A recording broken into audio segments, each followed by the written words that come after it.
História da Redenção, capítulo 33. A cura do coxo. Pouco tempo depois do derramamento do Espírito Santo e imediatamente depois de um período de fervorosa oração, Pedro e João, subindo ao templo para adorar, viram um pobre e infeliz coxo, de 40 anos de idade, cuja vida não tinha sido senão de dor e enfermidade. Este desafortunado homem havia desejado durante muito tempo ir a Jesus para ser curado, mas encontrava-se quase ao desamparo e estava muito afastado do cenário dos labores do grande médico.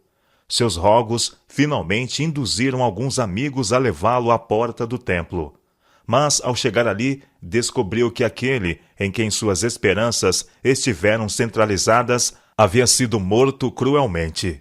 Seu desapontamento provocou a simpatia dos que sabiam por quanto tempo avidamente esperara ser curado por Jesus, e diariamente o levavam ao templo, a fim de que os que passavam fossem pela piedade induzidos a dar-lhe alguns centavos para lhe aliviar as presentes necessidades.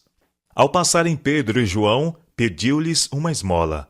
Os discípulos olharam com compaixão. Pedro, fitando juntamente com João, disse: "Olha para nós. Não possuo nem prata nem ouro, mas o que tenho, isso te dou. Em nome de Jesus Cristo, o Nazareno, anda." O semblante do pobre homem havia descaído quando Pedro declarou sua pobreza, mas iluminou-se de esperança e fé quando o discípulo prosseguiu. E tomando-o pela mão direita, o levantou. Imediatamente os seus pés e artélios se firmaram. De um salto se pôs de pé, passou a andar e entrou com eles no templo, saltando e louvando a Deus. Viu todo o povo a andar e a louvar a Deus, e reconheceram ser ele o mesmo que esmolava, assentado à porta formosa do templo, e se encheram de admiração e assombro por isso que lhe acontecera. Os judeus estavam estupefatos de que os discípulos pudessem realizar milagres semelhantes aos que foram realizados por Jesus. Ele, como supunham, estava morto, e esperavam que tão maravilhosas manifestações tivessem cessado com ele. Contudo, ali estava aquele homem, que durante 40 anos fora um desamparado coxo, regozijando-se agora em pleno uso de seus membros, livre de dor e feliz por crer em Jesus. Os apóstolos viram o espanto do povo e perguntaram-lhes por que estavam maravilhados ante o milagre que haviam testemunhado, e considerando-os com reverência, como se fosse por seu próprio poder que haviam feito aquilo. Pedro assegurou-lhes que aquilo fora feito mediante os méritos de Jesus de Nazaré, a quem eles rejeitaram e crucificaram, mas que Deus ressuscitara da morte ao terceiro dia. Pela fé em um nome de Jesus, esse mesmo nome fortaleceu a este homem, que agora vedes e reconheceis. Sim, a fé que vem por meio de Jesus deu a este saúde perfeita na presença de todos vós. E agora, irmãos, eu sei que o fizestes por ignorância, como também as vossas autoridades. Mas Deus assim cumpriu o que dantes anunciara por boca de todos os profetas, que o seu Cristo havia de padecer. Depois da realização deste milagre, o povo reuniu-se no templo, e Pedro dirigiu-lhes a palavra numa parte do templo, enquanto João falava a eles em outra parte. Os apóstolos, tendo falado claramente do grande crime dos judeus em rejeitar e matar o príncipe da vida, foram cuidadosos em não levar os seus ouvintes à exasperação ou desespero. Pedro estava disposto a diminuir a atrocidade de sua culpa tanto quanto possível, presumindo que eles tinham agido ignorantemente. Declarou que o Espírito Santo os estava chamando para o arrependimento de seus pecados e conversão, e que não havia esperança para eles, exceto mediante a graça do Cristo que haviam crucificado, mediante fé naquele que unicamente pelo seu sangue podia cancelar os seus pecados. Prisão e julgamento dos apóstolos. A pregação da ressurreição de Cristo, e que mediante sua morte e ressurreição ele finalmente tiraria todos os mortos dos sepulcros, irritou profundamente os saduceus. Sentiram que sua doutrina favorita estava em perigo e sua reputação em risco. Alguns dos oficiais do templo, como o capitão do templo, eram saduceus. O capitão, com a ajuda de alguns saduceus, prendeu os 2 apóstolos e os colocou na prisão, pois já era demasiado tarde para que seu caso fosse examinado nessa noite. No dia seguinte, Anás e Caifás, com outros dignatários do templo, reuniram-se para julgar os prisioneiros, que foram então trazidos à sua presença. Naquela mesma sala, diante desses mesmos homens, foi que Pedro vergonhosamente negara seu Senhor. Tudo isso passou distintamente diante da mente do discípulo, que agora comparecia para o seu próprio julgamento. Tinha agora a oportunidade para redimir-se de sua passada e ímpia covardia.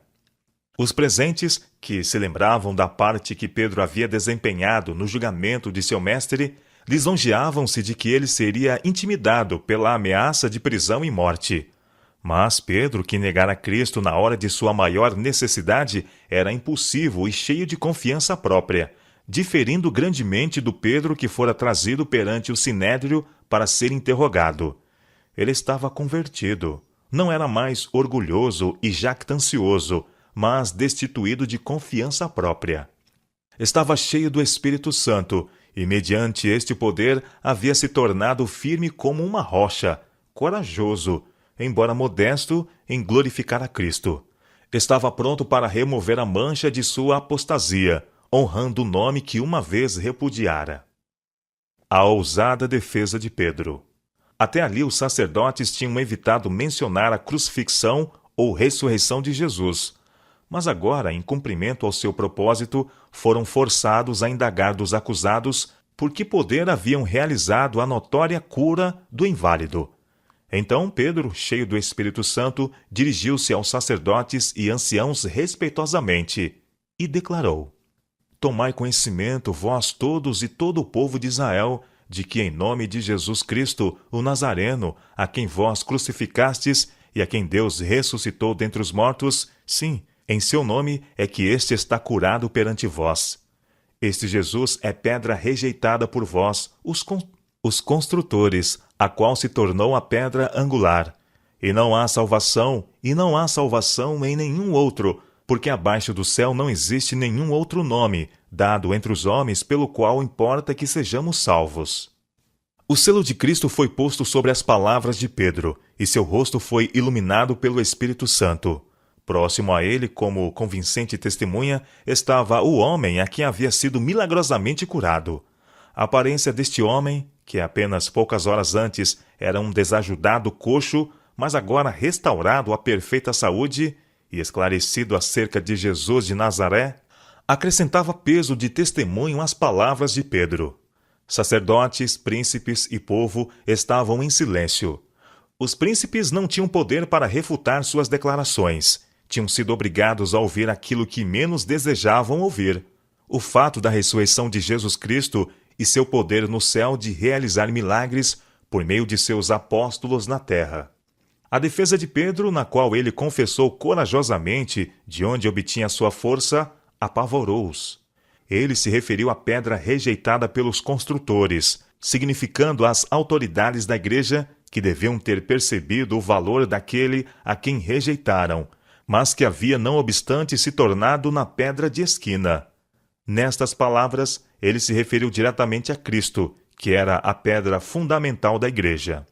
O povo estava espantado ante a ousadia dos discípulos. Pensavam que, por serem ignorantes pescadores, seriam vencidos pelo embaraço quando confrontados pelos sacerdotes, escribas e anciãos. Mas tiveram conhecimento que eles tinham estado com Jesus. Os apóstolos falavam como ele havia falado, com um convincente poder que silenciava seus adversários. A fim de ocultarem sua perplexidade, os sacerdotes e príncipes ordenaram que os apóstolos fossem afastados para que pudessem aconselhar-se entre si. Concordaram todos que era inútil negar que o homem fora curado mediante o poder concedido aos apóstolos em nome de Jesus crucificado. Alegremente encobririam o prodígio por meio de falsidades, mas a obra fora feita em plena luz do dia, diante de uma multidão de pessoas, e já viera ao conhecimento de milhares. Sentiram que a obra dos discípulos devia cessar imediatamente, ou Jesus ganharia muitos adeptos, e sua própria desgraça poderia seguir-se, pois estariam sujeitos a ser responsabilizados pelo assassínio do Filho de Deus. Apesar de seu desejo de destruir os discípulos, não ousaram fazer mais que ameaçá-los com mais severo castigo, se continuassem a falar ou agir em nome de Jesus. Entretanto, Pedro e João declararam ousadamente que seu trabalho tinha lhes sido dado por Deus e que não podiam deixar de falar as coisas que tinham visto e ouvido.